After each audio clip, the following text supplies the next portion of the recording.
Good evening, everyone.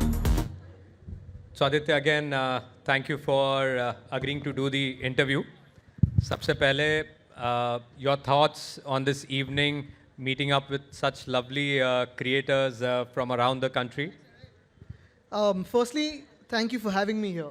And the best part about the evening is Atulji saying and re-endorsing it again and again, saying he loves me. So hope to see that in the editorial very soon. पण लोकमत of course आम्ही सगळेच वाचत आलेलो आहे, बातमीमध्ये influential आहे. आपल्या वडिलांशी असेल, पूर्ण फॅमिलीशी, मला वाटतं आता आमचं की सेकंड की थर्ड जनरेशनचं एक वेगळं रिलेशनशिप आहे. And when we speak about influencers, I was just telling Rishi about 5-7 minutes ago that 5 or 7 years ago, we wouldn't have thought about having such a big gathering for influencers here today. Yeah. You know, I think the year 2007, when the iPhone came in, the smartphone came in, the world started changing. And these are people who are actually influencing all of us directly or indirectly in different walks of life. You know, be it right from just creating a reel to a hook step to something like, what was that, Dalgona coffee during the lockdown, to, you know, various things. And somewhere I think what Ashish ji also said is very, very relevant, that for us, where we look at, if mainstream media was the only way, and with all due respect to you or to me as, you know, Lokmat and Samna, we've also got a beautiful way of reaching out directly to the people. Yeah. I think as media houses, we're all adjusting to the newer ways of life. Life is changing, life is moving at a rapid pace. Politics has become 24/7, likewise almost every other industry. And here we have these people who have achieved something in their lives with numbers, not just as followers, but viewers, influencing people. You would probably have 6,000 followers or 6 million followers. The fact is, even if you can influence even a single person, that's a huge thing in your life. So for all of us here, I think it's a big win. Thank you so much for having me here, and it's an honor to meet everyone. It's always a learning curve whenever we're on their pages or on their Instagram feeds. It's something for us to learn and try to keep pace with. So thank you for having me here.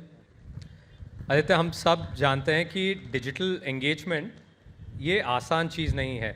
ये सिर्फ ऐसे ही नहीं हो जाता है. इसके पीछे जितने भी क्रिएटर्स यहाँ पे हैं, आप खुद भी, बहुत हार्ड वर्क रहता है, कंटिन्यूस एक कंसिस्टेंसी रहती है. मैं जानना चाहूँगा कि आपकी content strategy from a politician point of view, आपकी कंटेंट स्ट्रैटेजी क्या रहती है? आपके टीम में कितने लोग हैं? किस तरीके से प्लानिंग होती है? करंटली तो हमारी बॉक्सिंग चालू है रोज on the street, but of course दो तरीके की होती है पॉलिटिक्स में. One is when you are in government, when you are in active service through governance, you can obviously put out the good work that you're doing, be it right from the electric buses, the double decker buses that have come into the streets, or anything else that you've been doing, right from beach cleanups to whatever. Yeah. The other side is of course the opposition, and I think that is a very, very important place to be. That's a more responsible place to be, because as opposition generally, you tend to indulge in politics of a certain kind, be it allegations, be it improper, allegations of a different kind. I think that is where, for us as politicians, we need to keep a certain sense of dignity. Tough चीज़ यही होती है कि यार post डालूं कि reel डालूं, because आजकल रील्स के सिवा तो व्यूज़ आते नहीं हैं. तो सबको पता है कि रील्स डालो, तो ये रील्स के चक्कर में you are looking at Instagrammers, और influencers open nice boxes of iPhones and laptops, और कोई कुछ शूज़ खोल रहे हैं, कोई कुछ अलग ब्रांड्स को अनबॉक्स करके दुनिया को दिखा रहे हैं, और हम लोग गवर्नमेंट के स्कैम्स दिखा रहे हैं. तो फ़र्क यही होता है कि हमारे व्यूज़ कितने बढ़ सकते हैं और कितने जेन्युइनली व्यूज़ आ सकते हैं. तो I think that is the difference. But तकलीफ तो होती है, because it's a fast paced world and you got to keep up with it. यहाँ पे जो आए हुए क्रिएटर्स हैं आदित्य, इनमें से आप किन लोगों को फॉलो करते हैं? I know your school members also here. Masoom is here. Yeah, she was 2 years junior to us, and she is told you that she will have secrets about me from school. When we get her on stage, that time we'll I'm in a reveal better some place secrets. right now. But yeah, I remember her. She was, 2 years junior to me. We were working together as prefect and task force back then. Pushed on stage by our principal, Dr. D.P.N. Prasad.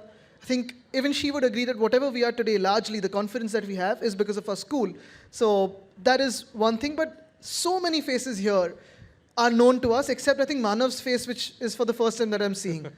Because normally दूसरे लोगों की stories और faces हम दिखते हैं उनके इस पे, बट आज उनको देख रहा हूँ. तो but lot of people here. there's Neil who does fantastic work, and I think we've met before, the whole team along with him. So many people.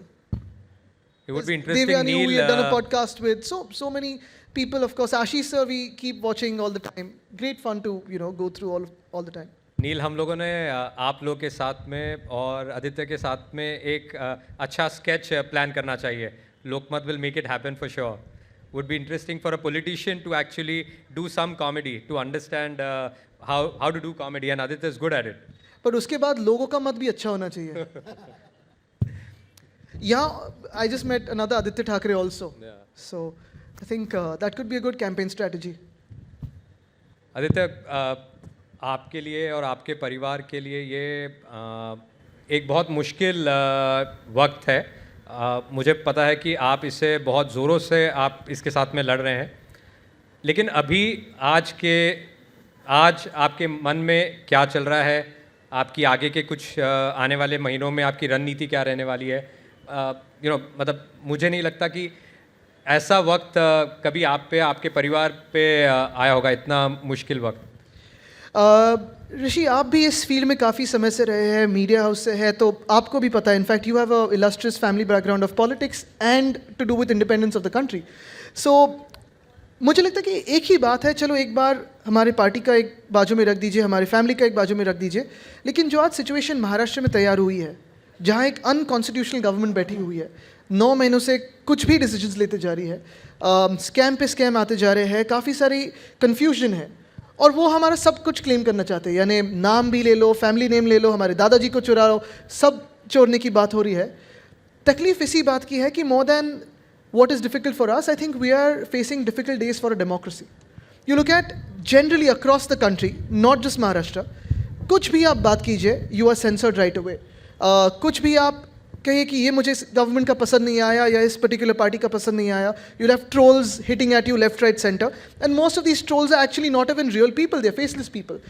You'll have police cases against you, you'll have agencies raiding you. I think the fact of the matter today is we are moving towards a dictatorship, or we are in an unsaid, undeclared dictatorship, emergency. ये देश के लिए घातक होगा अगर हमारी लोकशाही जो है, लोकतंत्र जो है, डेमोक्रेसी जो है, फ्री वॉइस जो है. आपने मुझे अभी जो एक मोमेंटो दिया, it says freedom of press. Today that freedom of press is in danger. As of today and as of yesterday, you had politicians being raided, facing legal troubles for speaking against the government or speaking the truth. Tomorrow, or probably it started already today, where the press and the common man and all of us out here, you voice one thing which is a little astray from the policy of the government, and you'll have people behind you. I think that is a dangerous trend. To be able to accept criticism in the face, to be able to criticize someone in the face, and to be able to speak the truth with your legitimate face on your social media page is truth, is guts, is glory. But to have bots troll you, I think that's cowardice. And to have a government of a majority to be doing this is even more shameful.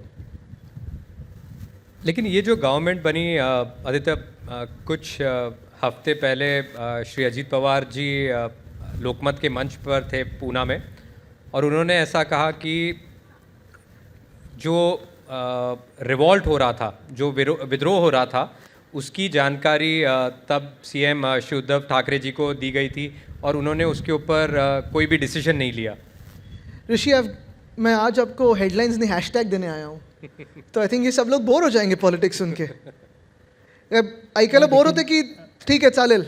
नाही आदित्य, पण सगळा इथे जे You'll have to say, are you enjoying the conversation or not? हमें लोकमत सुनना है. अगर लोगों का मत अलग हो तो सब जानना चाहते हैं. नहीं, देखिए, एक बात ज़रूर है कि ये जो चल रहा था मसला, अगर आप सीएम के बारे में बात करें जो अनकॉन्स्टिट्यूशनल है, उनको तो 20 मई को बुलाया गया था. मैं तब डावोस में था. I was working for the government of Maharashtra. In those 3 days, we've brought back 80,000 crores to Maharashtra as investment. And whatever we've done is out on Twitter, on Instagram, everywhere.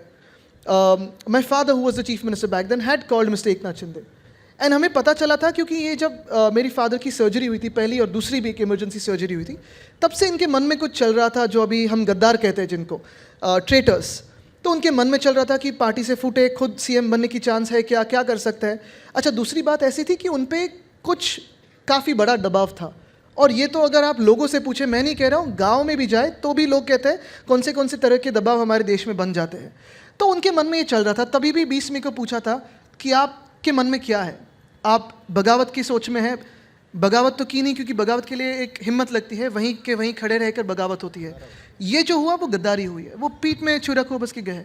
लेकिन अगर बात कहे तो ये सबको पता था, लेकिन जो खुद को बेचे हुए हैं उनको कितनी देर तक आप रोक सकते हो?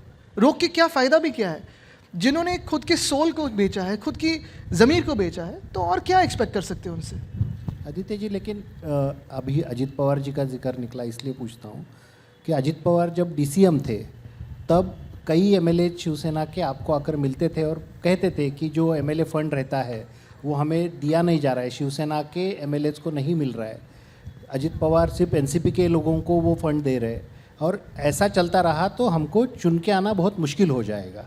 ये हर कोई एमएलए शिवसेना का बोलता था, और ये भी बोलते थे कि हम उद्धव जी को बता रहे, आदित्य जी को बता रहे, लेकिन इसके ऊपर कुछ नहीं हो रहा है। क्या सच था? अतुल जी देखिए, ये बात अगर आप देखें तो एक नैरेटिव बिल्डिंग की जो होती है, इनफैक्ट जो पहला अधिवेशन हुआ, यहाँ सेशन हुआ, वहाँ तो अजीत पवार साहब ने पूरे फंड की एक हिस्ट्री पढ़ के दिखाई। तो जो मंत्री सामने बैठे थे, जिन्होंने गद्दारी की, सामने जाके बैठे हुए थे, उनकी जब फंड्स की बात आई तो लोगों को पता चला। एमएलएस के भी बारे में जो अगर आप फंड्स देखें तो हिस्टोरिक फंड जैसे कभी पहले नहीं मिला हुआ, शायद हमारे समय मिला हुआ था। अभी आप उनसे उनके हाल पूछे, अभी आप उनके मन की बात क्या है पूछे, क्योंकि अभी तो ना फंड्स मिल रहे हैं, ना आवाज़ है, ना कुछ है। और ये भी है कि अगर आप देखें तो अगर न्याय मिलेगा हमें सुप्रीम कोर्ट में, तो ये सारे के सारे लोग डिस्क्वालीफाई होंगे। आज नहीं तो कल इनको डिस्क्वालीफाई होना है, क्योंकि ये कभी भी हमारे देश में हुआ नहीं था कि एंटी डिफेक्शन लॉ और कॉन्स्टिट्यूशन के खिलाफ काम करके ऐसी कोई चीज़ हो सकती है। तो इनको डिस्क्वालीफाई तो होना है। मैं तो उनको हर दिन चुनौती दे रहा हूँ कि चलो लड़ो चुनाव, इस्तीफा दीजिए, चुनाव लड़िए, फिर जो भी जनता डिसाइड करेगी हम उनके फेवर में रहेंगे। तो अग्री क्यों नहीं कर रहे? मैंने तो सीएम को भी चैलेंज दिया था कि हमारी कॉन्स्टिट्यूंसी जहां हम बैठे हैं वर्ली में, वहां से लड़िए, नहीं तो मैं आपके पास आता हूं, आपकी कॉन्स्टिट्यूंसी से लड़ते हैं। आपने बहुत बार इसका जिक्र किया है कि जल्द से जल्द इलेक्शंस होने चाहिए, तो इलेक्शंस हो क्यों नहीं रहे? डर अच्छा है, लेकिन इतना भी अच्छा नहीं कि वो इलेक्शन ना ले। देखिए, वो जो है, जो उनके मित्र पक्ष है और ये जो गद्दार गैंग है, वो चलती है काफ़ी सारे सर्वेस पे, और आपको भी पता है, मुझे भी पता है, ये पूरी दुनिया में पता है कि उनके जो सर्वेस बता रहे हैं कि जो उन्होंने ये सारी गद्दारी की वो किसी को भी पसंद नहीं आई। जिस व्यक्ति ने आपको बनाया है, जिस व्यक्ति ने सब कुछ दिया, टिकट से लेके मंत्री पद दिया है, उसी के पीठ में ऐसे वार करके निकल जाना। हाँ, आप कहिए सॉरी आपसे जमती नहीं है, हम पार्टी बदल रहे, इस्तीफा दीजिए, चुनाव लड़िए, जहाँ जाना चाहिए। लेकिन ये जो एक बिहेवियर है वो गलत था। और आज भी मैं कहता हूँ कि बीएमसी के चुनाव 1 साल से ज़्यादा हुए नहीं है। मुंबई हो, पूना हो, कोल्हापुर हो, सोलापुर हो, नागपुर हो, नासिक हो, अन्य सारे जगह पे भी चुनाव अभी तक हुए नहीं है। खुद 40 जो लोग हैं वो चुनाव को सामने जाने के लिए तैयार नहीं है। तो ये कौन सी बात और ये कौन सी डेमोक्रेसी? हमने अगर आप देखें तो हर जगह कुछ प्लास्टर किया गया है तो मदर ऑफ डेमोक्रेसी। और इस डेमोक्रेसी में अगर आप कॉन्स्टिट्यूशन को बाहर रखें, इस डेमोक्रेसी में अगर आप चुनाव के लिए डर रहे हो, तो ये कौन सी डेमोक्रेसी बनी? आदित्य जी, अभी आपने डर की बात कही, पैसों की बात कही, संजय राउत को लेकर ये उन्होंने अभी एक बयान दिया कि 2000 करोड़ का इसमें सब लेन देन हुआ, लेकिन जो कोर्ट में दिया गया उसमें नहीं उसका मेंशन किया गया है। संजय राउत जी के जो बयान आते हैं, लोग अक्सर ये कहते हैं कि संजय राउत जो है वो शरद पवार के लिए काम करते हैं, एनसीपी के लिए काम करते हैं, है शिवसेना के, लेकिन काम उनके लिए करते हैं। और जब भी कुछ जुड़ने की बात आती है, वो ऐसा कुछ बयान आता है उनका कि फिर और दूर दूर हो जाते हैं सब। क्यों होता है ऐसा? ये सिर्फ हमारे जो पुराने दोस्त हैं वो कहते हैं। और अगर आप देखें तो पवार साहब हो या फिर कांग्रेस हो, एनसीपी हो, हम हो, अक्सर ये कहा जाता था, हमें बताया जाता था कि देखो ये अननेचुरल एलाइज है, ये पॉलिटिकली नेचुरल अलायंस नहीं है, ये दूर जाएंगे आपसे। सत्य तो यही है कि वो दोनों तो साथ में रहे, और जो हम अपने समझते थे वो हमसे दूर चले गए, और वो भी गद्दारी करके। तो बात समझने की साफ है, जाहिर है कि अगर आप इलेक्शन कमीशन में भी देखें तो जिस बात पे हमसे एफिडेविट्स मांगे गए थे, जो भी डॉक्यूमेंट्स मांगे गए थे, वो बिना देखे इलेक्शन कमीशन में तो पहले से ही तय था कि लोगों उनको देना है, नाम उनको देना है। अगर आप, मैं यहाँ एक आदित्य ठाकरे बैठे हूँ तो वो आदित्य ठाकरे उनको दे देंगे। नहीं तो संजय राउत जी ने ये तो बात जैसे मैंने कल कही कि election commission is now change to entirely compromised. और यही इलेक्शन कमीशन में 3 ऑफिसर्स में 1 ऑफिसर ऐसे हैं जिन पे अभी कंट्रोवर्सी चल रही है, केस भी चल रही है कि 24 घंटों में फाइल 6 डिपार्टमेंट 7 डिपार्टमेंट से मूव होके उनको अपॉइंट कैसे किया गया। लेकिन संजय राउत जी ने जो ये कहा कि इलेक्शन कमीशन के साथ में 2000 करोड़ का लेन देन हुआ है, आप उस बात से सहमत हैं? हो सकता है, क्योंकि जैसे आपने देखा होगा, हम जो चिल्लाते हैं, हम ही नहीं, जनता जो चिल्लाती है 50 खोके एकदम ओके। अभी 50 खोके हर एक मुंबईकर को पता है खोके का मतलब क्या होता है, लेकिन आज भी वो 40 लोगों में से एक भी आदमी ने नहीं कहा है कि हमने खोखा को हाथ नहीं लगाया। अगर कुछ चोरी नहीं है की है तो आओ सामने बताओ। आप तो भाग गए थे सूरत, गुवाहाटी, गोवा करके आए, आज भी सिक्योरिटी लेके घूम रहे हो। हम तो यही हैं क्योंकि हमने चोरी नहीं की। आदित्य जी, देवेंद्र फडणवीस और उद्धव जी आपके बहुत अच्छे रिलेशन आज भी है। फिर आज आप उनको दुश्मन मानते हैं या दोस्त मानते हैं? देखिए, हमारे मन में कभी भी कटुता नहीं आई है। हमारे जो घर में एक माहौल है वो यही है कि किसी को भी पर्सनल एनिमी नहीं मानना चाहिए। अगर आपने देखा होगा तो कई सालों में काफ़ी सारे ऐसे लोग हैं पॉलिटिकली जिन्होंने हमारे फैमिली पे, हम पे, शिवसेना पे काफ़ी सारे गंदे एलिगेशंस लगाए। कभी भी आपने मेरे मुंह से, मेरी ज़बान से कभी ऐसे सुना है? कभी नहीं सुना होगा, क्योंकि जो है काम के बारे में बात करो। पॉलिसी पे शायद मैं आपका ओपोनेंट हूँ, लेकिन पर्सनली कोई मेरे दिमाग में, दिल में कुछ नहीं। दिल मेरा साफ है। और यही बात मैं कहते आया हूँ कि जैसे अभी आप मेरे खिलाफ कुछ लिखेंगे तो ऐसे नहीं होगा। हाँ, बिल्कुल मैंने आपसे कहलवाएगा कि आदित्य लव यू, अच्छी बात है, वो ऐसे होना चाहिए। लेकिन ये जो माहौल होता है, मैंने मेरे दादाजी की और पवार साहब की तब की पॉलिटिकल राइवलरी देखी है। दोनों पर्सनली फ्रेंड्स थे, फैमिली काफ़ी सारे फ्रेंड्स रहे, लेकिन जो पॉलिटिकल राइवलरी रहते वो स्टेज पे रहती क्योंकि एक आइडियोलॉजिकल डिफरेंस होता है या पॉलिसी डिफरेंस होता है। आई think that is the way it should be. You can not make politics which is so personal, so dirty, so vindictive. That is not the politics of India, that was never the politics of Maharashtra.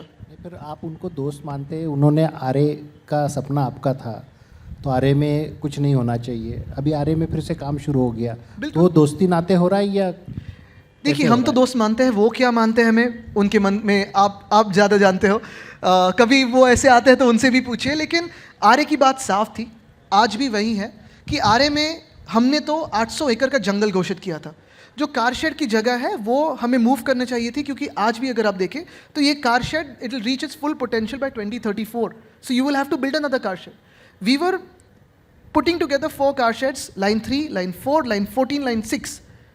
10,000 crore बचा रहे थे सरकार के, लोगों के 10,000 करोड़ बचा रहे थे, टाइम भी बचा रहे थे, लेकिन कुछ उनके मन में पॉलिटिक्स था, कुछ ईगो इशू हुआ होगा, मुझे पता नहीं। अगर आज भी आप देखें तो उसी कार शेड में 5 लेपर्ड्स बैठे रहते हैं। तो जो जंगल है वो क्यों नष्ट करे, क्यों तोड़े?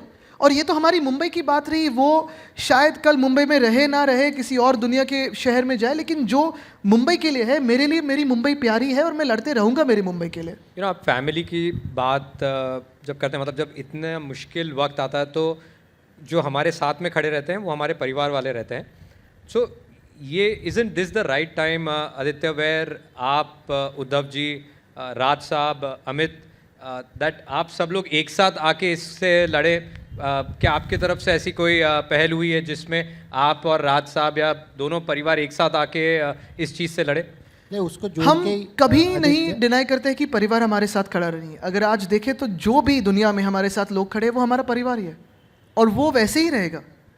नहीं, उन्होंने जो कहा, लोग वही बात कहते हैं कि राज ठाकरे और उद्धव ठाकरे एक साथ आने चाहिए, आदित्य और अमित एक मंच पर दिखना चाहिए। आपको क्या लगता है? देखिए अतुल जी, मैं तो हर दिन पॉलिसी के बारे में बात करता हूँ, जो सही है जो गलत है उसके बारे में बात करते रहता हूँ। अगर आप देखें तो ये सारी जो बातें हैं ये काफ़ी पर्सनल बातें हैं। अलायंस होनी चाहिए, नहीं होनी चाहिए किसी के साथ, कोई भी पक्ष हो। आज अगर आप देखें माहौल हमारे देश में, तो हम सारे लोग एक ककून में रह रहे हैं, ककून में जी रहे हैं कि हमें लगता है कि हम ही काफ़ी इंपॉर्टेंट है। हमसे बढ़कर काफ़ी सारे विषय हैं जो लोगों को आज तकलीफ़ दे रहे हैं। महंगाई के हो, अगर आप देखें तो काफ़ी सारी तकलीफ़ें लोगों की है। ये तकलीफ़ें जो है, अलायंस हो ना हो, परिवार आए ना आए, हम सारे पॉलिटिकल पार्टीज जो 50 साल पहले हुआ, 20 साल पहले हुआ, उसी पे झगड़ रहे हैं। कोई भी फ्यूचर के लिए झगड़ रहा ही नहीं है। कोई भी आज कह रहा नहीं है कि इलेक्ट्रिक बसेस आने चाहिए कि नहीं आनी चाहिए, रिन्यूएबल एनर्जी होनी चाहिए कि नहीं होनी चाहिए, हाईवेज बनने चाहिए तो मुंबई जैसे बनने चाहिए कि जोशीमठ जैसे बनने चाहिए। तो मुझे लगता है कि थोड़े हमें भी इस बात से बाहर आना चाहिए कि ये अलायंसेस की बात हो, ये झगड़ों की बात हो, ये एक अंदरूनी बात होती है। लेकिन अगर आप देखें तो आम आदमी के बारे में कोई बात ही नहीं कर रहा है। नहीं, आपने अलायंस की बात कही, प्रकाश अंबेडकर जी के साथ उद्धव जी ने मीटिंग की, अलायंस किया। वो अलायंस एनसीपी और कांग्रेस को मंजूर है क्या? और उसको जोड़कर ही सवाल है कि बीएमसी में आप अगर प्रकाश अंबेडकर जी के साथ जाएंगे तो कांग्रेस एनसीपी आपके साथ कहाँ रहेगी? अगर मगर की बातों में मुझे लगता नहीं जाना चाहिए, लेकिन एक ही बात साफ है, महाविकास आघाड़ी, फिर हम हैं, राष्ट्रवादी कांग्रेस है, हम तो साथ में हैं, हर एक के दोस्त होते हैं, तो साथ में लेकर जाएंगे, जो साथ में आएगा उसको आगे लेके जाएंगे। ऑन अ लाइटर नोट, जो हमें प्यार से मिला हम उसी के हो लिए। प्यार से याद आया कि is marriage on the cards. आपके छोटे भाई हैं घर पे, वो तेजस भी अपना सोच रहा होगा कि भाई हम कतार में हैं, बड़े ये भाई का कौन से नंबर कार्ड्स पढ़ रही है, मुझे दिखाइए। ये कार्ड्स पे है ही नहीं, तो इसीलिए मैं पूछ रहा हूँ कि यहाँ पे इज बार बार कई बार लोगों की दिशा अलग अलग जगह पे चलते रहती है, सोशल मीडिया पे बहुत बार कुछ ना कुछ आता रहता है। ऋषि So जी, is ये there आपने any, प्रयास is there आपने any 4 truth साल to- पहले भी किया था और आज भी करते रहिए, 4 साल बाद भी करते रहिए। Is there any truth to it? What's happening? I think let's focus on politics, the better way to do that. Rahul Gandhi तो नहीं आदर्श आपका उस बारे में? हम भारत के बारे में बात कर रहे थे तब। रिश्ता जोड़ो नहीं, अभी मैं कांग्रेस और सेना प्यार का हो की- रहा था। प्यार की बात निकली इसलिए पूछता हूँ। आपको ममाज बॉय कहते हैं, आपका और आपकी आई का बहुत बॉन्डिंग है। उनकी कौन सी बात आपको अच्छी लगती है और कौन सी बात आपको बुरी लगती है? नहीं, मैं तो 50-50 हूँ दोनों के बीच में, क्योंकि ऐसे कई सारी चीज़ें होते हैं कि माँ से बात करो, कई ऐसे चीज़ें होते हैं कि पिताजी से बात करो, लेकिन ऑफ कोर्स ग्राउंडेड रखने में उनका काफ़ी बड़ा हाथ रहा है, so that is very important. Aditya, thank you so much Thank for you. having this frank chat. I know it's not very easy, but आप सब No, I लोगों को think, मैं एक Rishi, I'll tell you very important thing, you know, like you said, tough times, I've never thought of it as tough times, because these times and these, you know, situations arise for all of us in our own different ways and different volumes. No, I was. I think we just have to keep you know, fighting the tougher times, the question that you asked me. For everyone sitting here, I have to tell you a quality of Aditya. It's not very easy to meet the press and do a press conference. I cannot think of a lot of people, majority of the people will avoid press conferences. One-on-one interview is fine. But the day the counting in the house was going to happen, I remember Aditya walking into the Vidhan Bhavan, और वहाँ पे आते time 10-15 सारे reporters वहाँ पे थे, और वहाँ खड़े खड़े उन्होंने प्रेस कॉन्फ्रेंस दिया था। और प्रेस कॉन्फ्रेंस में ऐसा होता है कि आपको एग्रीकल्चर से लेके इंडस्ट्री पे, इंफ्रास्ट्रक्चर पे, पॉलिटिक्स पे कई अलग अलग सवाल उस वक्त पे पूछे जाते हैं। And Aditya obviously came out mean because he has a strong hold on the subject, he was able to speak on everything. So thank you so much for agreeing to do this, Aditya. Thank you, Yeah. and it's been a Thank you pleasure very being here. Yeah. Thank you. Thank you.